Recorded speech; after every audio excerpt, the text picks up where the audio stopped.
Today's destination sees us in a pretty isolated part of the world with some fascinating cultural aspects to explore. What happened to the early indigenous population? And what are those massive statues all about? Join me as we take a look at today's destination, Easter Island or Rapa Nui.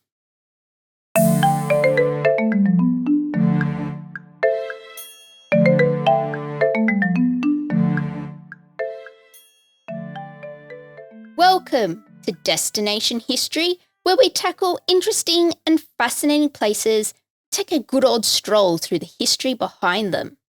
In the middle of the Pacific Ocean sits a small Polynesian island that the world knows as Easter Island.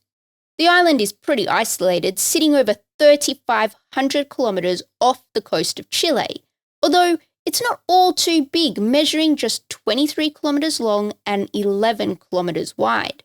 To most people, a place this remote is filled with mystery. Here's what French artist Pierre Loti wrote back in the 19th century.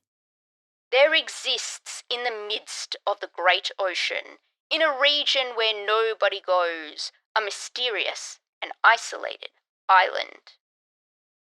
To the native inhabitants, the island is known as Rapa Nui, or the Great Rapa. Today, the descendants of these great seafarers refer to themselves and the island as Rapa Nui, so it seems it's quite an inclusive term. Those that call the island home are a mixed bunch, but most are of Polynesian descent. Traditionally, the islanders divide themselves into two ethnic groups, as being descendants of the long ears or the short ears. It's all very scientific. These days, almost the entire population live in the one village, that being Hangaroa, which can be found on the west coast. Despite descendants clearly surviving to the modern day, much has been lost to time. And it's really not clear when people first arrived on the island, although carbon dating does give us a rough range from 800 to 1200 AD. Thanks to archaeological excavations, the first International Science Congress agreed to define Easter Island as the site of a pre-European civilization in 1984. It's these excavations that revealed that the early settlers to arrive on Easter Island came with architectural concepts and specialized masonry techniques, meaning that they came from an already established civilization, which you could say means that the first people to settle on Easter Island did so as part of a party of immigrants and not some people lost at sea who happened to come across this fancy, life-saving island in the middle of the ocean. Over the years, the group that settled would grow into several thousand, and then naturally they started having their own problems. It seems there was only so much island to go around. Eventually, the giant palm trees that had provided food and shelter for the early Rapa Nui had dwindled, most likely thanks to overuse.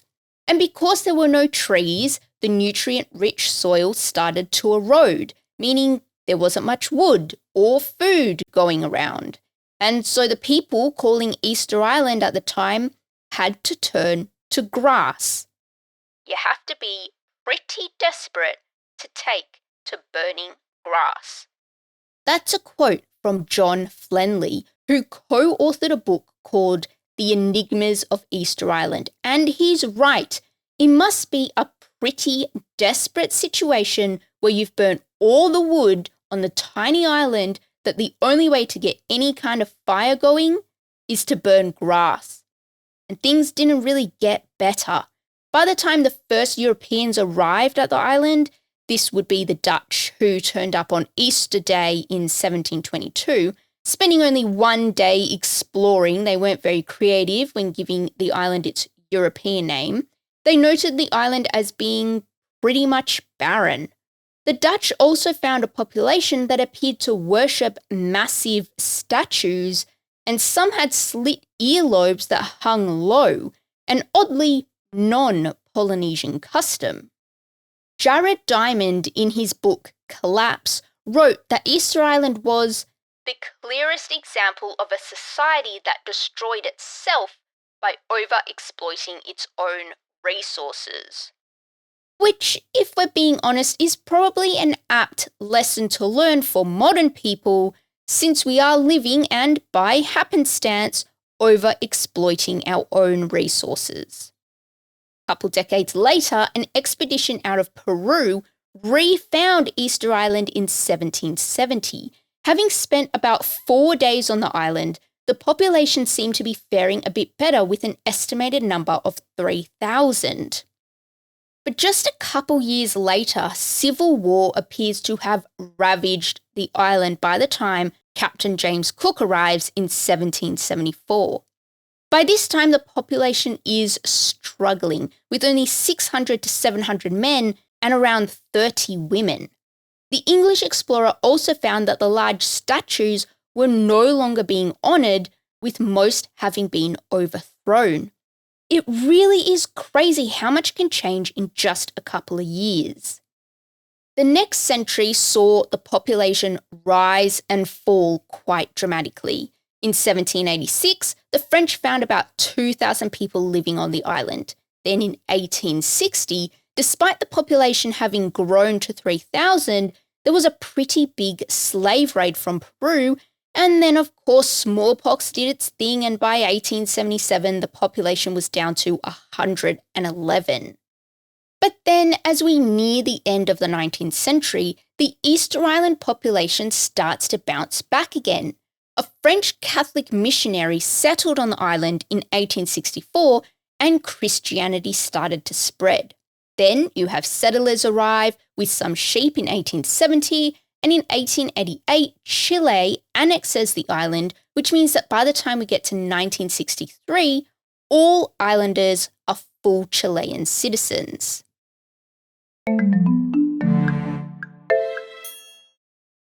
The one question that seems to get historians and archaeologists stuck when it comes to Easter Island is, where did everyone go? Something clearly happened between the Peruvians having a look around and James Cook stopping in for a cuppa. And naturally, there are a couple of theories.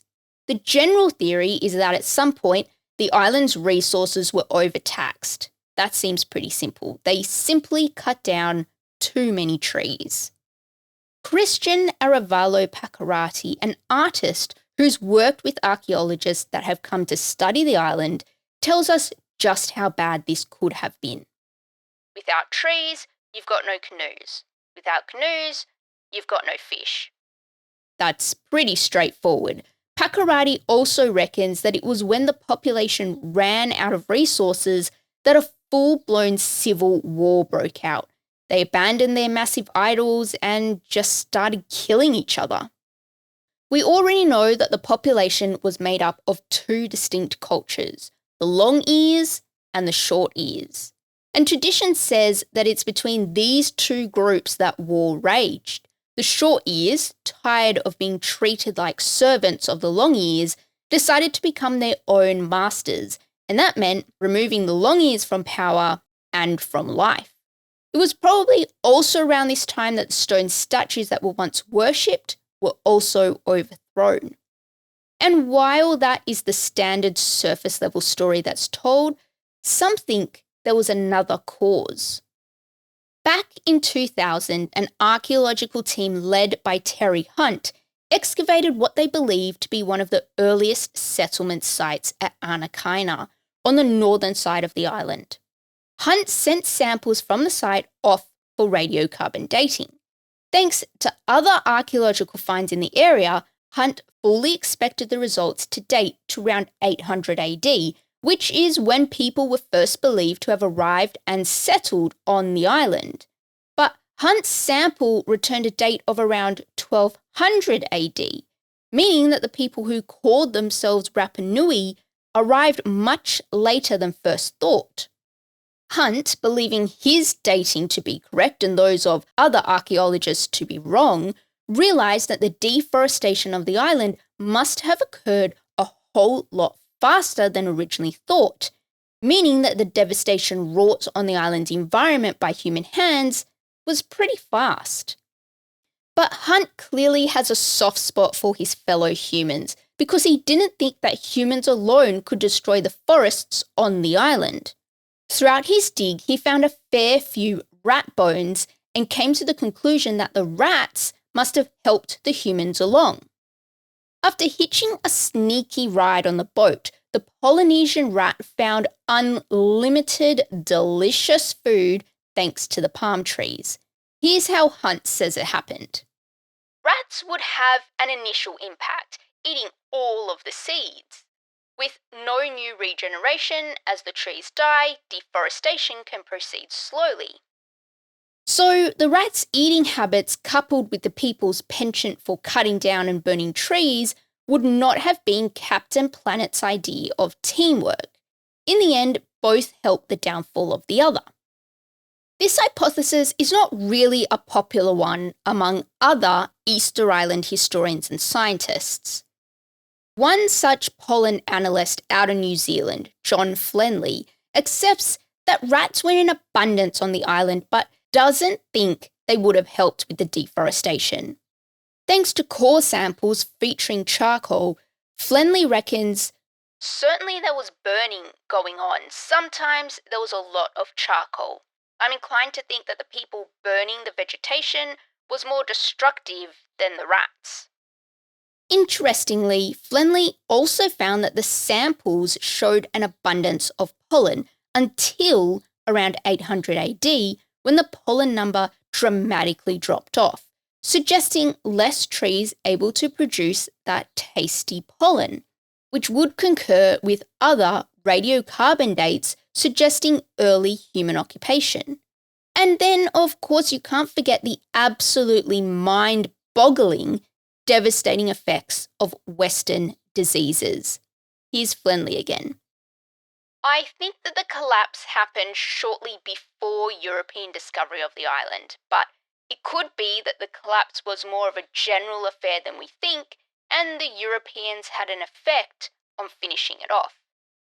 And then, of course, there's the research of Joanne van Tilburg, the founder of the Easter Island Statue Project, who just so happens to be one of the island's leading archaeologists on the Moai, which are those massive statues you probably associate the most with Easter Island.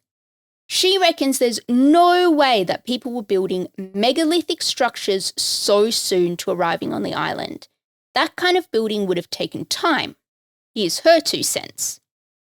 By 1200 AD, they were certainly building platforms, and others have described crop intensification at about the same time. It's hard for me to be convinced that Hunt's series of excavations can overturn all of this information. Seems like quite the discussion takes place at the good old Easter Island pub. Regardless of what happened all those centuries ago, it's almost certain that a population was able to get as big as 20,000 within a few years, down to just a few thousand at best by the time the Europeans reached them in the 1700s. And then it just would have been a slow decline from there, with disease, slave raids, and other political and social issues until the Rapa Nui people were all but gone. By 1877, there were reports that only around 110 natives were left on the island, and these days you're only native by distant blood relation. But the archaeological evidence is absolutely fascinating.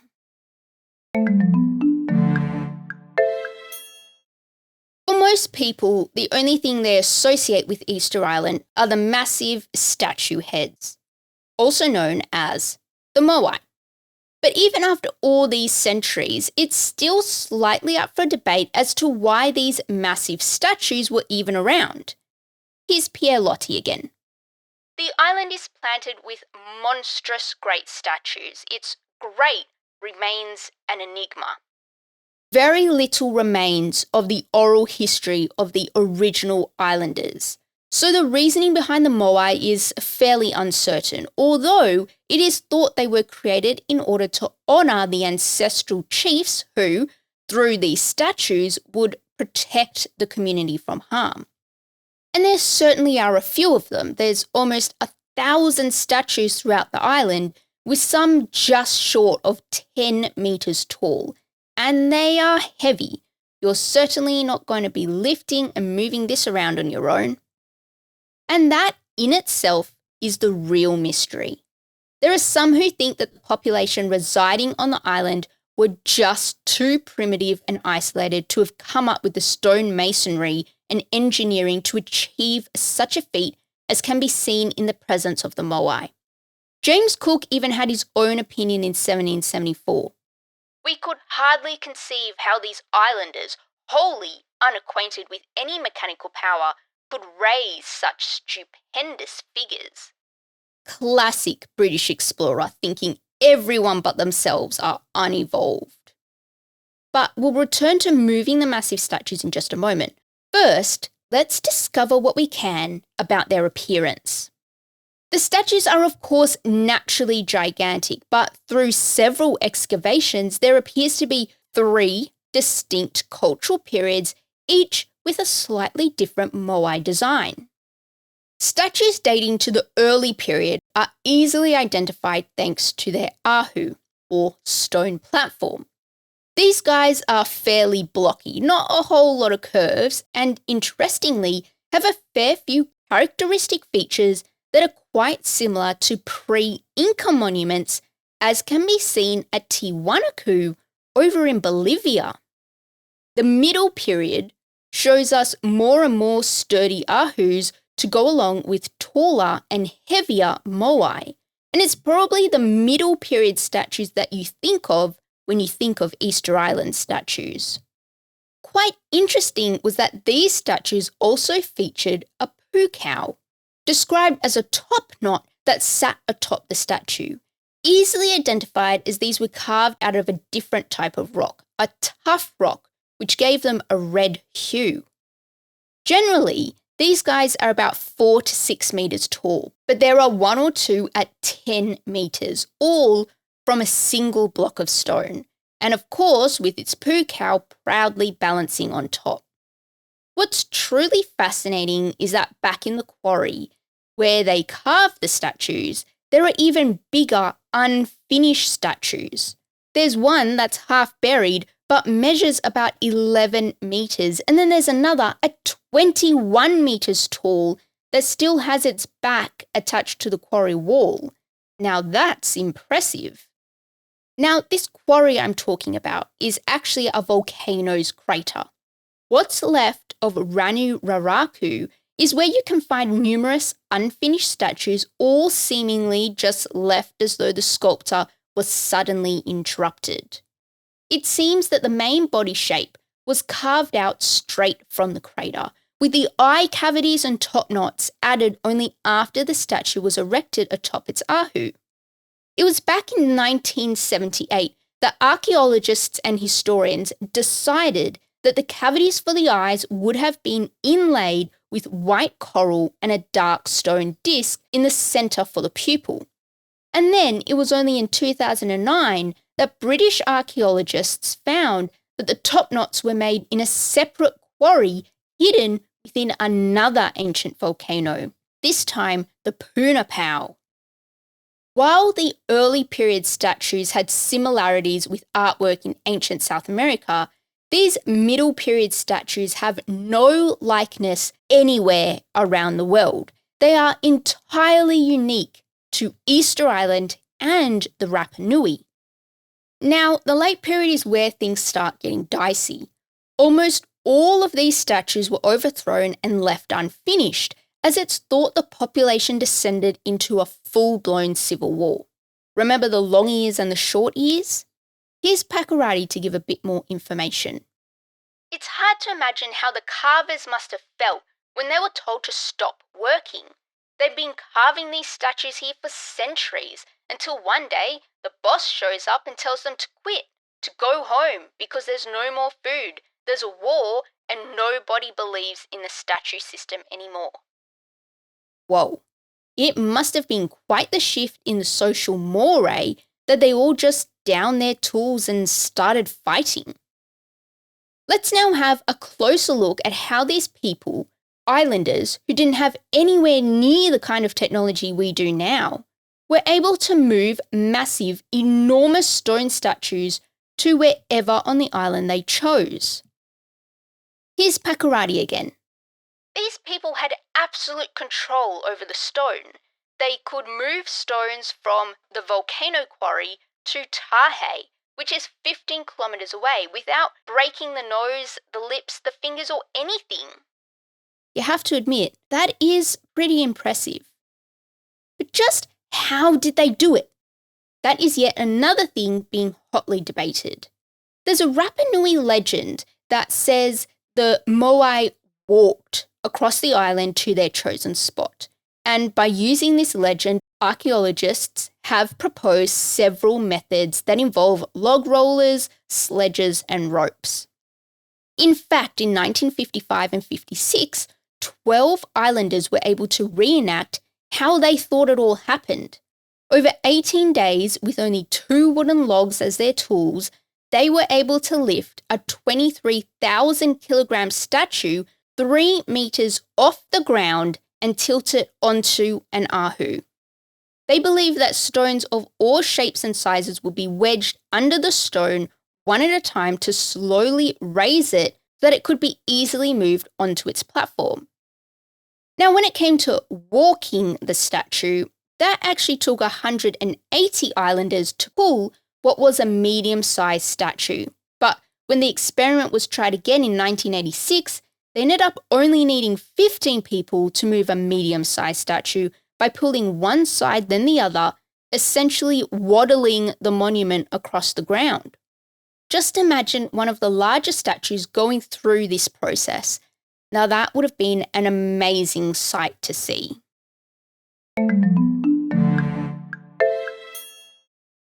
Easter Island is far from abandoned these days. There's about 2,000 native people, descendants of the Rapa Nui, who still live on the island, with about just as many Chileans who call the island's only village Hangaroa home. While in the past the modern Easter Island economy has centred around sheep, these days it's tourism that supports most of the locals.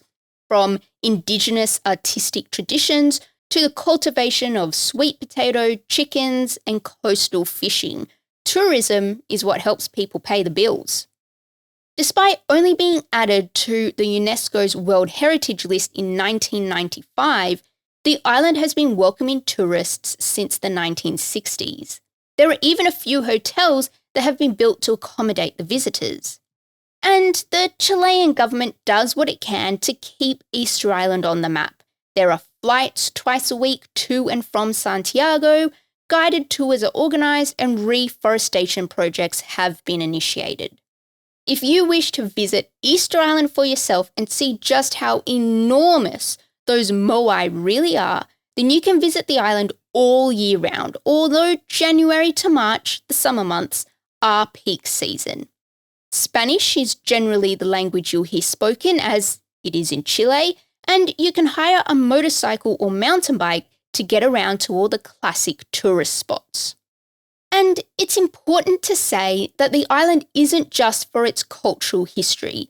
It is an island in the middle of the Pacific Ocean after all, so there's classics like diving, surfing, and relaxing on beaches to enjoy as well.